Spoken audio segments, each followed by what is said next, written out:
would like to say also the priest Khalid was scheduled to be our first speaker in this lecture series. Due to prior commitments, he was unable to speak at that time. But he's here this morning, and we are so very pleased to have him. So would you all please give a round of applause?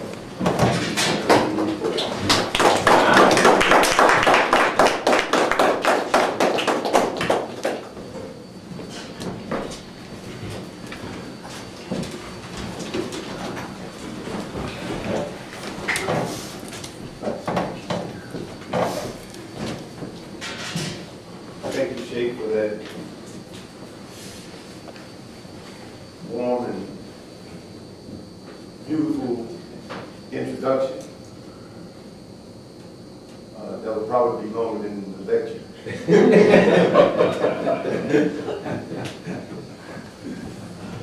This lecture is going to be about civil and divine. Of course, you knew that, didn't you? Yes, sir. Fahamme, brothers and sisters. Fahamme. This is a lesson that I wrote that was based on a quote in the Fahamme Gospel out of Fahamme Rasul, peace and the blessings of the Most High be upon him. That quote goes, Fahamme is not a religion. It is understanding. Civil and divine. It comes from the Holy Fahamme Gospel, chapter 4, paragraph 21. But I'd like to begin by thanking the brothers and sisters of the Temple of Divine Understanding for inviting us and allowing us, the Temple of Jaize culture and science, to be a part of this effort to propagate the teaching of the Fahamme Rasul, peace and the blessings of the Most High be upon him. And I would like to apologize for not being able to be here December the 15th to speak, but I was actually at an engagement where a young man happens to be present. My daughter's boyfriend, graduating from college, graduated with his bachelor's degree. So I'd like to congratulate him on that right there. Bismillah ar-Rahman ar-Rahim, in the name of the Most High God, the Beneficent, the Merciful. Get knowledge and get wisdom. But with all thy gettings, get understanding. Fahamme ta'kraban, understanding above all. The Fahamme Rasul, as all of the prophets, taught that above all, one should strive to obtain one thing: universal understanding.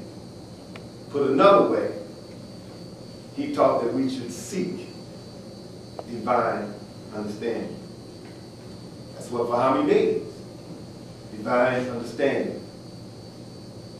The Rasul, in all of his infinite wisdom, divided it into two parts: civil and divine. Today I'm going to give you just a little bit of an explanation on what he means by that. The Fahamme Rasul, peace and blessings of the Most High be upon him, said, "Take notice, all ye Muslims, Jews and Christians, Hindus, Buddhists, and others. Think not that I come to usurp any of your faith or criticize, belittle, or revile. Fahamme is not a religion. It is understanding, civil and divine." Let us first look at the word civil. On the surface, civil means orderly or polite or kind. The word civil is the root word for the word civil life.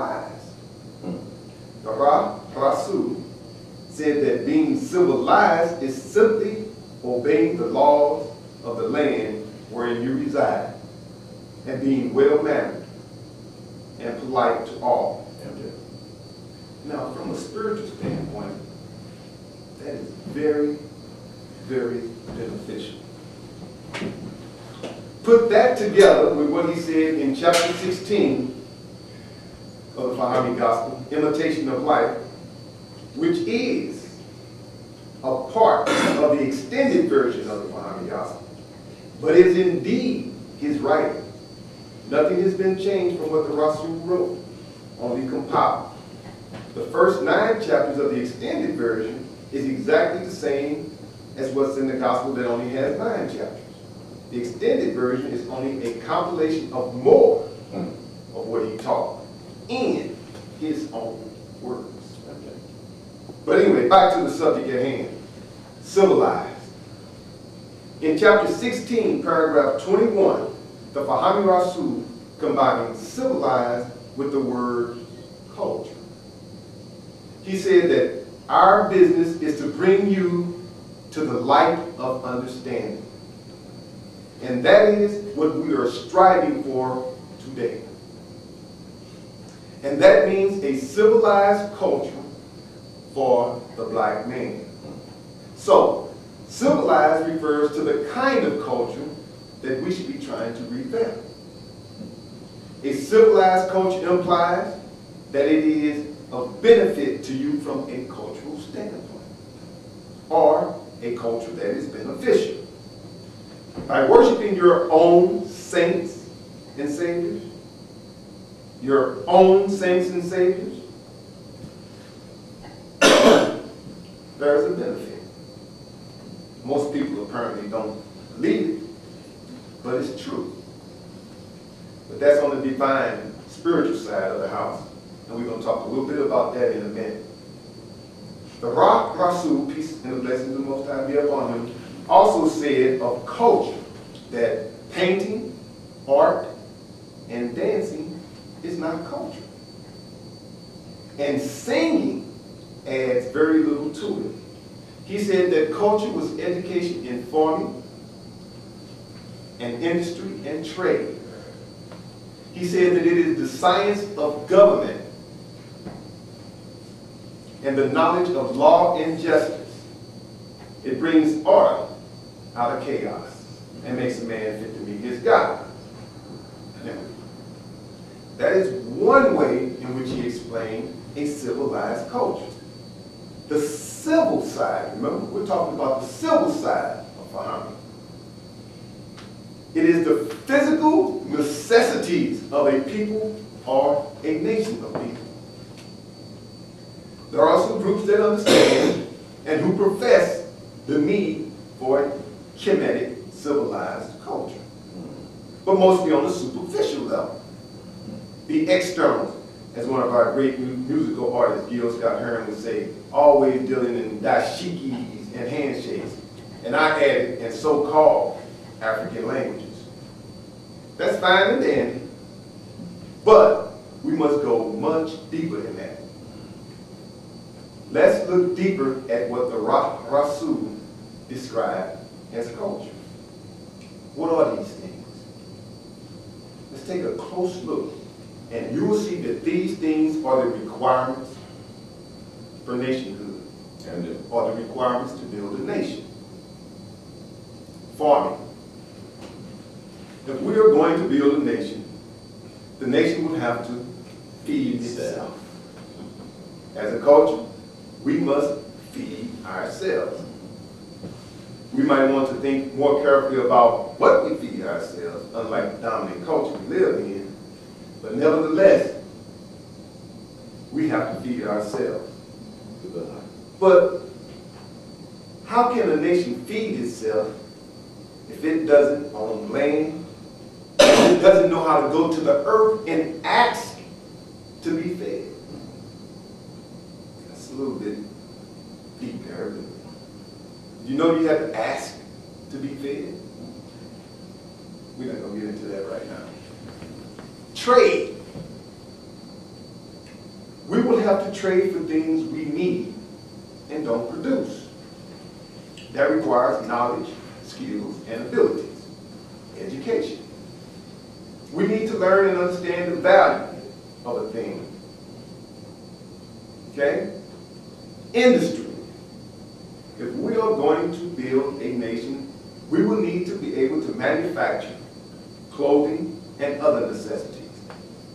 If we are going to construct houses, build cars, have a transportation system, you name it, we will need education in industry. We will need engineers and scientists and managers of industry. How are we going to get those people? We have to develop those people. When? Well, according to the Rasul, before they were born. And I was told that even before they are conceived, that's what we ought to be thinking about. Okay? Science of government and power. Peace, P. Tyrod gave us a thorough lesson on this. Science means that if you do the same thing, the same way, under the same conditions, you're going to get the same results. That's science. There is a science to running a government and yielding power. And if we're going to build a nation or have a civilized culture of our own, then we will need to figure out what that science is. See, it's not something I can sit here or stand here and say, okay, we need to do this, this, this, and this. It's something that we have to figure out based on how we live our lives. Okay? And if this works, you use it and you improve upon it. And if it don't, then whatever it does work for, you improve upon that.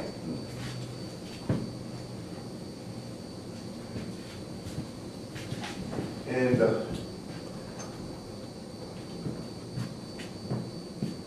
we will hopefully discuss that a little bit in more detail at a later date. Knowledge of law and justice. Simply stated, to build or run a nation or have a civilized culture, we will need order and a system in place for keeping it. Right? Yeah. These are characteristics of a nation. To build a nation, you must put these things in place. You must have a civilized culture. Physical necessities of life or nationhood are a culture.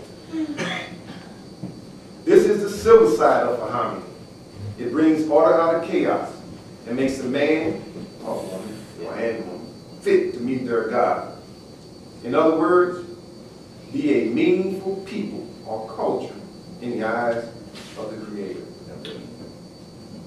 Fahamme, civil and divine.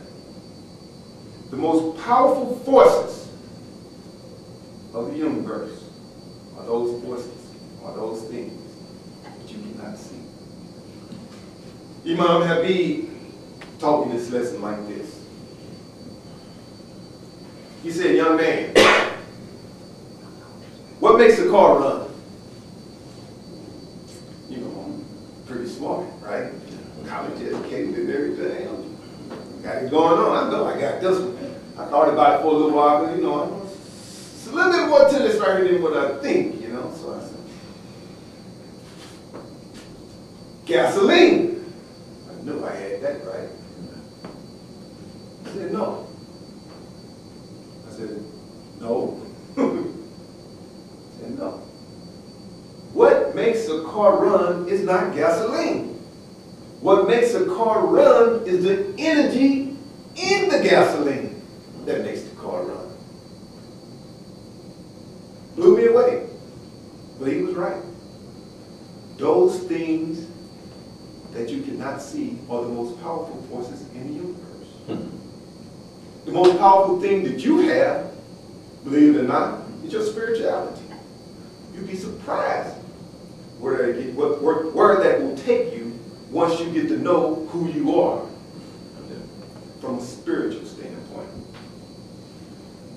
Everything physical has a spiritual component at the very root of its existence. Everything. Which brings us to the word universal, godly, or divine, all one and the same. This is where we find our universal laws or our universal principles. Lots of people in the past have understood these principles, and many are beginning to understand them today. These are the laws of the universe, which is the foundation of Fahamme. Natural law, spiritual law, God law. These are different kind of laws than what's on the silver side. But if silver is physical, then what does that mean? The silver side is subjected to these laws. The Fahamme Rasul, peace be upon him, talked of these laws in chapter 26 of the Fahamme Gospel. How to have health, prosperity, and happiness. Paragraph 4. Laws and principles, and I quote, laws and principles that men and women must use, key word, must use here and now, not in the hereafter. But before you can use them, you must know them and understand them. Understanding is the key. Where there is good, not as good exists. In order to go up, you must overcome a force pushing down. To combat falsehood requires truth. This is the law of reciprocity, or the law of opposition. There is a law of causation. For every cause, there is an effect, or a reason. The law of propulsion. In order to go forward, requires a thrust, pushing back or down. The law of prosperity. The high priest, Peter Ra, mentioned in one of his speeches that the Rasul said that helping one another is the key to prosperity. In other words, in order to get, you must give.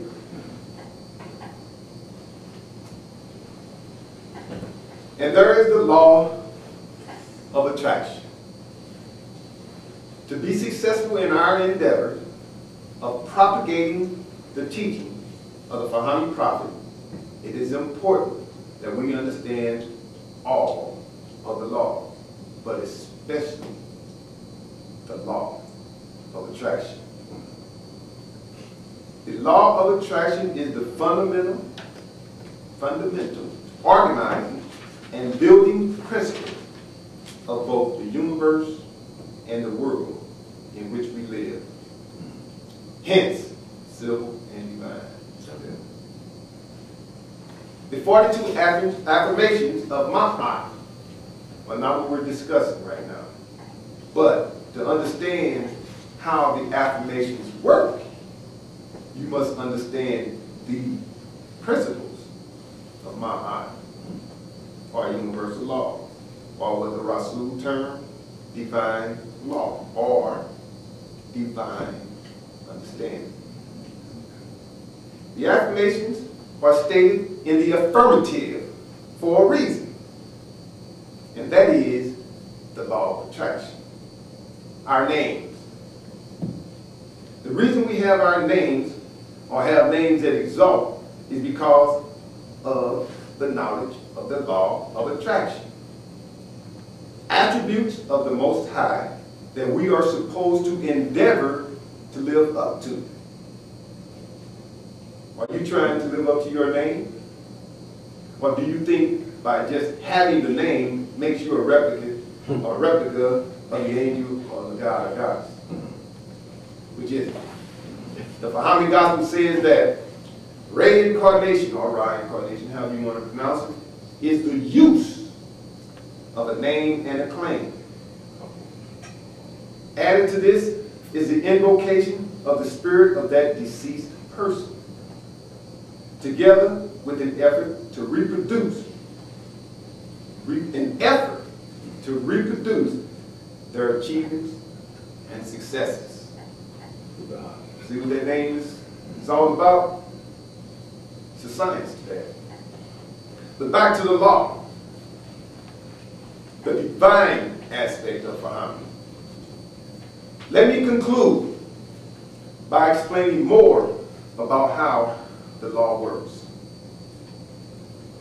Some of us believe that in order for us to accomplish our mission of propagating the teachings of the Rasul, peace be upon him, requires that we unite everybody.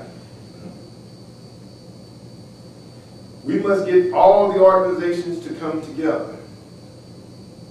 Okay, let's say I agree to that. Now, how do we do that? We have been crying that we all need to come together since eternity. And it hasn't happened yet. Due to the law. One of the manners in which the strong get stronger is from opposition. The law of growth. I'd like to propose that unity is a byproduct of self-development. And not what we need to be focused on. Self-development should be the focus. Self-development. Because what happens when you develop yourself? What if everybody in here develop themselves to be the gods and goddesses that we aspire to be? Then unity is automatic.